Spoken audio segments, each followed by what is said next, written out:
All right, what's up, YouTube? Monday afternoon, 2 days after the great Ryan Garcia, Devon Haney fight at Barclays Center, and let's talk about it. Already posted something on the podcast feed, so if you're an audio listener, check out the Boxing with Chris Mannix feed. Keith Idek and I discussed everything about the fight, the aftermath, and what comes next for both Devon and Ryan. But we're going to talk a little bit about some of that right here. And look, we have to start, and everything begins and ends with the brilliance of the performance by Ryan Garcia, who was underestimated by everybody coming into this fight, by fans, by media, by Team Haney. You know, they can say what they want inside Team Haney, but it's pretty clear that they bought into, or at least Devin bought into, this idea that Ryan was going to be a lesser version of himself, that all the antics during the buildup foreshadowed Ryan not being the kind of threat it turned out to be. And look, Devin learned or figured out very quickly how dangerous Ryan was. First minute of the first round, that left hook that Devin ate was a big one. That was the same left hook that I saw Francisco Fonseca take in the first round of their fight back in 2020. And Fonseca was out on his back after taking that. To Devin's credit, he took it and didn't go down and was able to recover to finish a decent round. And to Devin's credit, he did a fantastic job in the first 5-6 rounds of this fight.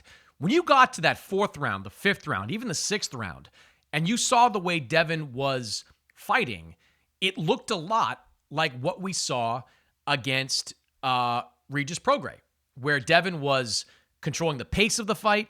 He was controlling the range of the fight. He wasn't making a lot of mistakes. He was forcing Ryan to fight off his back foot, forcing him to fight more defensively. By the end of the fifth round, you're like, all right, this is a when you thought Devin by decision was the most likely outcome, it seemed like we were headed for that. But then the sixth round was more competitive, and the seventh round, Ryan just lands that absolute monster of a left hook that really changed the entirety of the fight. I mean, Devin got up after that, and I thought he won a couple of rounds, all the way to the end, but he just really never was the same fighter. Ryan was just in control for the majority of the second half of that fight. That's a credit to Ryan Garcia. I mean, he obviously was in better condition than most gave him credit for. The decision not to make the weight, we're going to talk more about that, but the decision not to make the weight obviously paid off for him. He didn't drain himself to get down to 140, didn't have a rehydration clause, and he was as physically fit as he could be for that moment. And I think that helped him as well. He also had great strategy in this fight. I mean, I'm as impressed as anyone by Ryan's speed and his power, but there was a strategy behind what he was doing. Like, he was setting traps all night long. He was trying to lure Devin into certain positions. He did it successfully. I mean, the fact that Devin, by my count, ate five left hooks, clean left hooks. That tells me Ryan was forcing Devin to go exactly where he wanted him to go. So the brilliance of Ryan Garcia, it was not just seen in his power and in his speed and his physicality. It was in his gamesmanship. It was in his tactics. He and Derek James, they had a good game plan, and they were able to force Devin to do things that he probably shouldn't have done and put him in positions he shouldn't have been in. So credit to Ryan Garcia for that as well. I watched the fight back a few times, and some of the mistakes that Devin made. One, he did keep falling into some of those traps.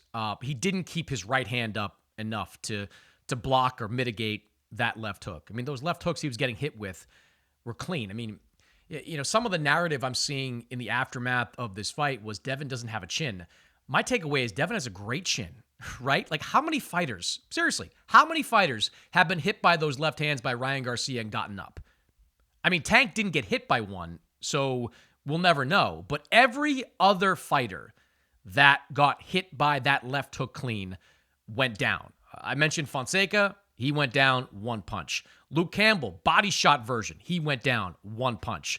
He is a one-punch knockout artist. And Devin ate about 4 or 5 of those one punches and still either was able to stay on his feet or was able to get up after a knockdown. So I think Devon's chin is pretty good, quite frankly, because he was able to stay on his feet or able to get up during those circumstances. But the mistakes he made was not keeping that right hand up more. That was obvious. He also didn't take advantage of opportunities that I think would have been good for him. A lot of times during this fight, really from the third round on, Ryan was turning his back to Devon. It was a weird defensive posture that we first started to see back in December against Oscar Duarte, and we saw it a lot more in this fight against Devon, where when Ryan was kind of cornered or against the ropes, he would turn his back all the way around. He sort of pivot his body, exposing his back to Devon. Now, early on, Harvey Dock, the referee, and we'll talk about him in a minute too, he sort of stopped the fight, told Devon not to hit him in the back. But there was one sequence in one of the middle rounds, I forget which one it was, where Devon was just winding up and throwing right hands at the body of Ryan Garcia. And you could clearly hear the referee saying, legal punch, legal punch. It seemed like in that moment, the referee decided that he was not going to penalize Ryan for turning around, but he was going to allow Devon to hit in an area that you're not really supposed to hit in a traditional fight. So once Devon heard that, he should have kept going to it. Like, he should have forced something to happen. The mistake that Oscar Duarte made and the mistake that Devon made in this fight was seeing that kind of defense and trying to work around it, right? Like trying to throw that left hook around the guard or trying to throw to the body, trying to get to traditional spaces that you land punches. What he should have done was just pound away, at that liver, pound away on the side of his body, on the back of his body, force the referee to do something, or force Ryan to come up with a different strategy, come up with a different game plan. Because as long as Ryan was able to do that, and the referee wasn't going to penalize him for it, and Devon wasn't going to be able to take advantage of it, he had no reason to change. None whatsoever. So, that I think was a miss by Devon on that part, because when the ref's allowing you to throw those shots, those are legal punches. Those are scoring punches. Like, you're getting credit for power shots when you're winding up and nailing Ryan like that to the body. So not doing that more was a miss by Devon Haney. So on the subject of the referee, I've seen a lot of criticism for Harvey over how he performed. I don't think the way he refereed necessarily favored either guy, because if you watch back the first 6 rounds, and I heard we talked about this on the broadcast in real time, Ryan was doing a lot of kind of headlocking, right? Like once Devon was underneath him, he'd put him in a headlock and kind of hold on to him there. A lot of that could have taken a point away for that. Devon, when he got hurt, middle to late rounds, a lot of holding in those situations. A lot of trying to save himself from going down in those situations. I think the mistake that Harvey made was taking any points away. Like, if you're going to kind of allow that stuff to take place, you got to allow it all the way. I mean, the penalty that Ryan absorbed, the 1-point penalty, which came after he was being held by Devon. Yeah, you're not supposed to punch on the break, but I don't think it warranted taking a point away, because both these guys were doing so much grappling, so much holding, so much stuff like that I don't think there was a reason to take that point away from Ryan. It ultimately ended up not being costly, but it could have been, and I don't think that was the right decision by Harvey there. So I've seen a lot of critiques, let's call it that, of my scorecard as well. I had it 112 even. I've rewatched it. On rewatch, I would have scored the 12th round for Ryan. There was not a lot of action there, but rewatching it, the early flurry from Ryan, where he landed a right hand and followed it up with a combination. Devon deflected a lot of it, but it was really the only consequential punch that was landed of the round. And in hindsight, I would have scored that 12th round for Ryan, giving him a 113-111 win. I mean, look, I gave him a 114-111. I'm doing my math a little bit wrong there. Ultimately, I gave him a 113-112 win. You have to take a point away for the point deduction. But I would have scored the 12th round for Ryan and given him the clean victory as a result. That 12th, had to watch it a few times, but the only consequential punch that was landed in that round was by Ryan, and because of that, he should have gotten the point on my scorecard. As far as the future of these two guys, I mean, it's pretty obvious that a rematch is the best possible scenario for both. It was, regardless of how you scored it, a competitive fight. It was a great fight. It did a good crowd. I'm sure it'll do a decent pay-per-view number. And regardless of what the pay-per-view number is now, the rematch will probably be triple that.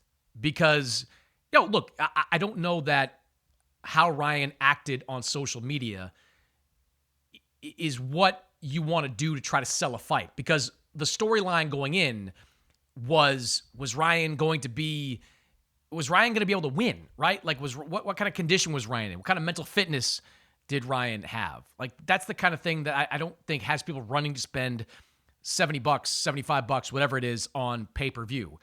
So I think having seen what we saw unfold in the ring, I think that's going to dramatically, significantly increase the number of pay-per-view buys in a potential rematch. So I'd love to see the rematch. Will we see the rematch right away? I'm a little bit skeptical of that. For starters, it's going to take a lot more guaranteed money to get both these guys back in the ring. That's number one. Number two, you have to ask if Devin will want to take a fight before that.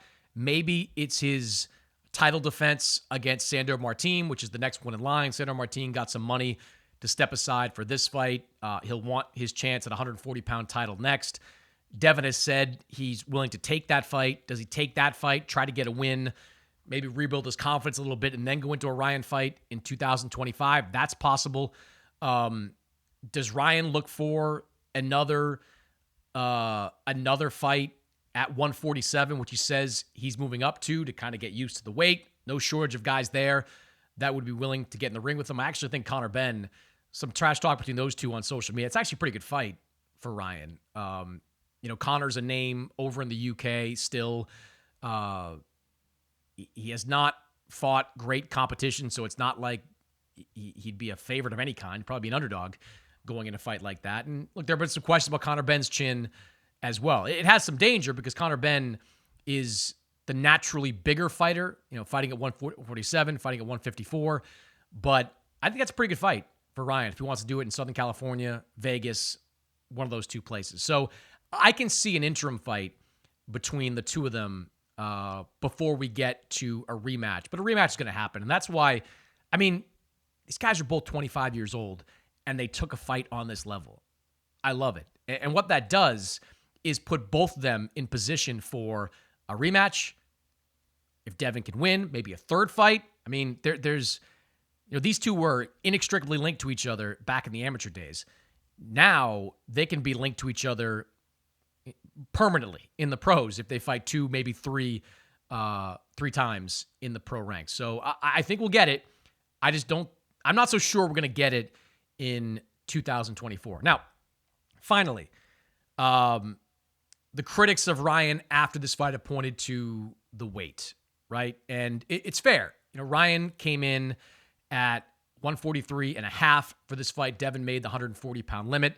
I understand why Ryan did it. He told everybody for months he was never going to put himself in the same position he did against Tank Davis, where he agreed to 136-pound catch weight and he agreed to a 10-pound rehydration clause. He said he felt that severely handicapped him in that fight, made him a lesser version of himself, and he swore he was never going to do that again.